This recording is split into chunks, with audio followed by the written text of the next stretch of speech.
Ju folët për 7.500 raste në vit, megjithatë nëse ndalemi vetëm tek janari vitit 2026, kemi të bëjmë me 655 raporte. Pra është shifra alarmante apo jo? Është shifra alarmante, është një trend që vjet re në rritje në lidhje me këtë gjë, por nuk do të thotë që është vetëm rritje e trendit, por gjithashtu është edhe rritje, po themi, përmirësimi e mekanizmave të raportimit dhe ndërgjegjësimi grupeve të prekura, të cilat janë ndërgjegjësuar që t'i raportojnë më shumë, domethënë, raste të tilla. Dhe çfarë rastesh dominojnë, nëse referohemi këtyre denoncimeve të paktën për janarin 2026, për çfarë raportojnë më shumë qytetarët?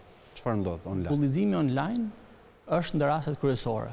Kemi sexual grooming, kemi raste të ndryshme të përhapjes së materialeve me pornografi për të mitur. Dhe raste të ndryshme të tjera që kanë të bëjnë më shumë me jetën sociale në për shkolla, në për jetën e përditshme, marrëdhëniet me njëri tjetrin që kanë fëmijët.